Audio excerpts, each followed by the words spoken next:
तो आज की क्लास में हम लेंगे क्लास 8th की सोशल साइंस। देखिए आपकी किताब जो लेसन है वो ज़्यादा बड़े होने के कारण हम इसके दो दो भागों में इसे बांट दिया है। पहले 2 पार्ट्स लेंगे, उसके बाद 3 4, फिर उसके बाद 5 और 6। इस तरीके से हम दो दो लेसनों को लेकर चलेंगे। ठीक है, तो आज के हम पहले लेसन और दूसरे लेसन के बारे में चर्चा करेंगे, इसे देखेंगे, इसे समझेंगे। आपको बोर्ड में यदि किसी प्रकार का भी समझ में नहीं आए तो कोई बात नहीं, सिर्फ आपको मेरी आवाज को सुनना है कि मेरी स्किल होगी कि मैं आपको कितनी देर तक अच्छे से समझा सकता हूँ। तो कैसे, कब और कहाँ। ठीक है, पहले लेसन का जो नाम है वो है कैसे, कब और कहाँ। इस लेसन में जो भी बात की गई है, इतिहास में तारीखें कितनी महत्वपूर्ण होती है, क्यों होती है, इनका निर्धारण किस आधार पर किया जाता है, इस प्रकार की इसमें चीजें बताई गई हैं। तारीखें कितनी महत्वपूर्ण होती है? तारीखें इसलिए महत्वपूर्ण होती है क्योंकि इससे हमें किसी भी राजा यानी कब बना, शासनकाल कब तक रहा, कौन सा युद्ध कब लड़ा गया, या रेल कब बनी, कंप्यूटर कब बने, इस प्रकार तारीखें ज्यादा इंपॉर्टेंट होती है। इसी के आगे देखते हैं कौन सी तारीखें ज्यादा महत्वपूर्ण होती है। देखिए, जो ब्रिटिश शासनकाल रहा उसके तहत कुछ ऐसे गवर्नर जनरल बने जिसमें वॉरेन हेस्टिंग्स पहला गवर्नर जनरल था। लास्ट का जो माउंट बेटन था, बीच के आते हैं रिपन, ठीक है, लिटन रिपन, इस प्रकार के कई गवर्नर जनरल बने। तो इन सबकी उपलब्धियां, इनकी नीतियां किस आधार पर तय की जाती है? तारीखों के आधार पर। इसी के आगे हम अवधियां कैसे तय करें? तो 1857 में स्कॉटलैंड के अर्थशास्त्री एक जेम्स मिल नाम से एक व्यक्ति रहे, ठीक है, अर्थशास्त्री, जिन्होंने ब्रिटिश भारत का इतिहास पुस्तक लिखी। इसके तहत इसने इतिहास को 3 कालखंडों के आधार पर बांटा, हिंदू, मुस्लिम और ब्रिटिश, यानी हिंदू, मुस्लिम और ब्रिटिश, इन 3 चरणों में इतिहास का अध्ययन किया जाता है। इसी के आगे अंग्रेजों के आधार पर यदि इसका वर्गीकरण देखें तो इसने प्राचीन, मध्यकालीन और आधुनिक काल में इसको बांटा है। ठीक है, जो इतिहास है उसको प्राचीन, मध्यकालीन और आधुनिक काल में बांटकर इसका अध्ययन किया है। इसी के आगे औपनिवेशिक। औपनिवेशिक शब्द का अर्थ क्या होता है? एक देश पर दूसरे देश के द्वारा इस तरीके से उस देश की सामाजिक, आर्थिक, राजनीतिक स्थिति को बदल दे, उसे औपनिवेशिक कहते हैं। यानी किसी भी देश के द्वारा दूसरे देश पर आने के बाद वहां की आर्थिक, सामाजिक, राजनीतिक स्थिति को बदल दे, उसी को क्या बोलते हैं? औपनिवेशिक। ठीक है, 250 साल का इतिहास लिखने के रूप में जो स्रोत में मिलते हैं, जिनका प्रयोग किया जाता है, वह सब कौन कौन से होते हैं?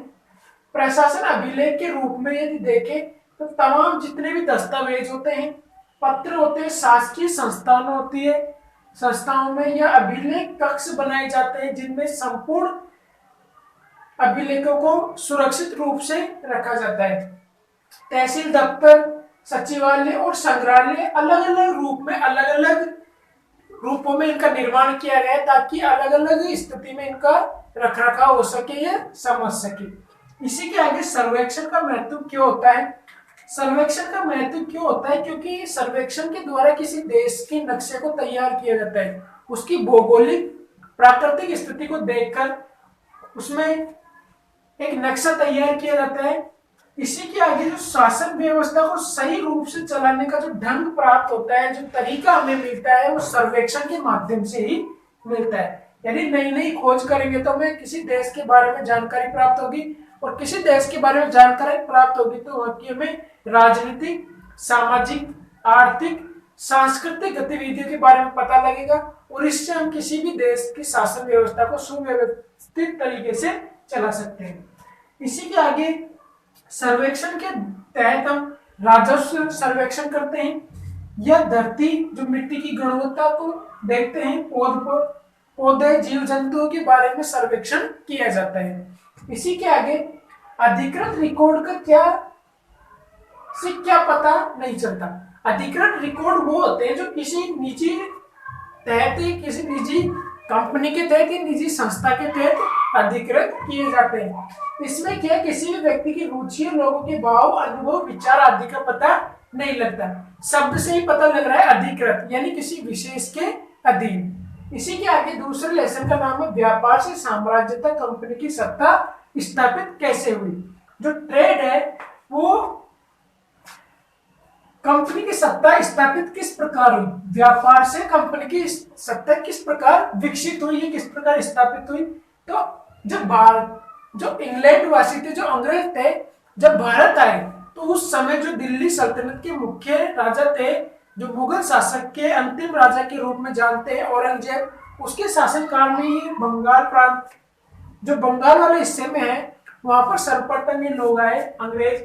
तो इन 1707 में जब औरंगजेब की मृत्यु हो जाती है तो रियासतों का उद्भव होता है, अलग अलग क्षेत्रों में रियासतों का उद्भव होता है। इसी प्रकार पूर्व में ईस्ट इंडिया कंपनी का आना। अब पूर्व में, भारत के पूर्व बंगाल वाले हिस्से में सर्वप्रथम ईस्ट इंडिया कंपनी आई। अब ये यहाँ के स्वामी कैसे बने, किस प्रकार इनकी प्रोसेसिंग रही स्वामी बनने तक, तो वो सब इस लेसन में चर्चा करेंगे। व्यापार वाणिज्य का महत्वपूर्ण उद्देश्य था, भारत में आने का जो इनका उद्देश्य था महत्वपूर्ण रूप से व्यापार वाणिज्य करना। इसी के आगे देखें तो 1600 एडी में महारानी एलिजाबेथ, जिसके द्वारा चार्टर प्राप्त किया अंग्रेजों के द्वारा। इसके तहत क्या होता है कि इनको अनुमति दी जाती है कि आप किसी देश में जाकर व्यापार कर सकते हो। तो एलिजाबेथ के द्वारा 1600 एडी में एक चार्टर प्राप्त हुआ अंग्रेजों को, ठीक है। इसी के आगे वाणिज्य क्या होता है, ऐसा व्यापार जो कम सस्ते माल यानी कम दाम पर खरीदे और ज्यादा कीमत पर उसे बेचे, ठीक है। जो आर्थिक वृद्धि हो सके उसे ही क्या कहते हैं, जिससे ज्यादा मुनाफा कमा सकते हैं, उसे वाणिज्यिक व्यापार कहते हैं, वाणिज्यिक कहते हैं। इसके बाद सर्वप्रथम पुर्तगाल है, पुर्तगाल गोवा है, गोवा इनका महत्वपूर्ण रूप से ठिकाना रहा। अब इसके साथ एक व्यक्ति आए थे, वास्को डी गामा। हर किताब, हर पुस्तक में भूगोल की जो जितनी भी किताबें, सब में महत्वपूर्ण रूप से जानकारी होनी चाहिए कि वास्को डी गामा के द्वारा, वास्को जो डी गामा थे 1498 में भारत आए। अब कई कई पुस्तकों में दे रखा होता है कि भारत की खोज वास्को डी गामा ने की। ये बिल्कुल गलत कथन है, क्योंकि वास्को डी गामा पुर्तगाल से भारत आने वाले रास्ते की खोज की थी, यानी उस समुद्री मार्ग की खोज की थी जो भारत आता है। तो ये ध्यान रखना है आपको, उस समुद्री मार्ग की खोज की जहां पर भारत की तरफ आता है। तो सर्वप्रथम वास्को डी गामा ने 1498 में समुद्री मार्ग की खोज की।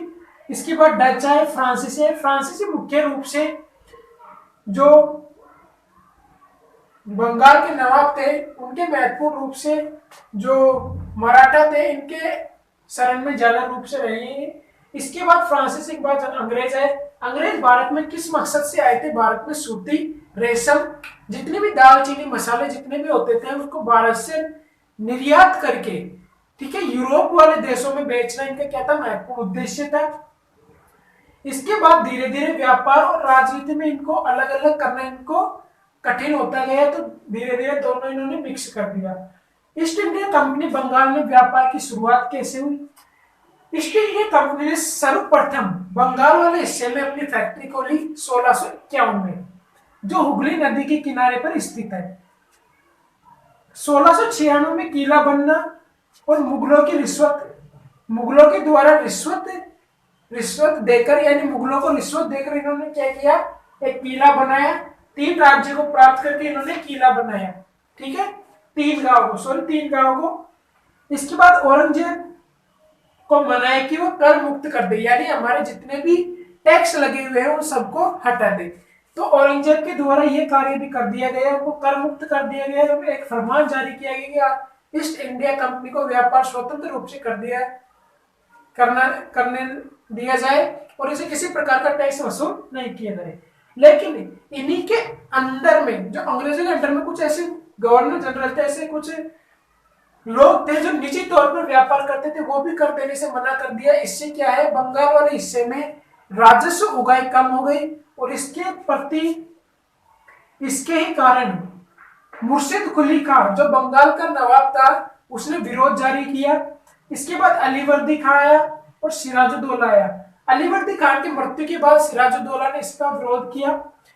इसका जो महत्वपूर्ण रूप से सिराजुद्दौला के द्वारा इसका विरोध किया गया क्योंकि बंगाल वाले हिस्से में पूरी तरीके से राजस्व उगाई कम हो गई थी। बाद में जाकर सिराजुद्दौला ने जो कासिम बाजार था, अंग्रेजों का कासिम बाजार था, उसके जहाजों को नष्ट देश नष्ट कर दिया, जहाजों को लूटा, बंदूक के उनके हथियारों को प्राप्त किया सिराजुद्दौला के द्वारा। इसके बाद प्लासी का युद्ध 1756 में कासिम बाजार पर हमला किया। 1756 में ध्यान रखना, 1756 में कासिम बाजार पर हमला किया। मद्रास से इसके बाद रॉबर्ट क्लाइव बंगाल पहुंचा और 1757 में सिराजुद्दौला और रॉबर्ट क्लाइव के मध्य युद्ध हुआ, एक क्रांति हुई जिसके तहत सिराजुद्दौला हार गई। सिराजुद्दौला के हारने का सब जो महत्वपूर्ण कारण था, मीर जाफर उसका एक सेनापति था जो क्रांति से पीछे हट गए, उससे पीछे हट गए और वो रॉबर्ट क्लाइव की शरण में जा मिला। इसके बाद रॉबर्ट क्लाइव के द्वारा मीर जाफर को वहां का नवाब बना दिया। मीर जाफर ने अपनी सम्मान प्राप्त जो उससे सम्मान मिल रहा था उसके तहत वो कुछ ज्यादा अंग्रेजों की बात मानने से इनकार कर देता है वो, फिर उसको हटाकर बाद में नवाब बना दिया जाता है मीर कासिम को। मीर कासिम के द्वारा भी कुछ ऐसे विरोध किया जाता है तो फिर वापस से मीर जाफर को वहां का नवाब बना दिया जाता है। इस प्रकार ये दोनों कंपनी का विरोध करते हैं और विरोध करते करते स्थिति यह आती है कि स्वयं अंग्रेजों को ही वहां के दीवान बनना पड़ा, वहां का नवाब बनना पड़ा। इसके बाद दोबारा मीर जाफर ने, जिसकी मृत्यु 1765 में हो गई, फिर कंपनी बंगाल से दीवान नियुक्त हुए और दीवान नियुक्त हुए तो इसके तहत क्या हुआ, बंगाल के वाले हिस्से में अंग्रेज स्वयं व्यापार करते थे, स्वयं दीवान बन गए। तो यहाँ की जितनी भी राजस्व उगाई होती थी भारतीयों से तो उसका उपयोग करते थे और जो इंग्लैंड से सोना आयात होता था वह सब बंद हो गया। इस कारण भारत की स्थिति बंगाल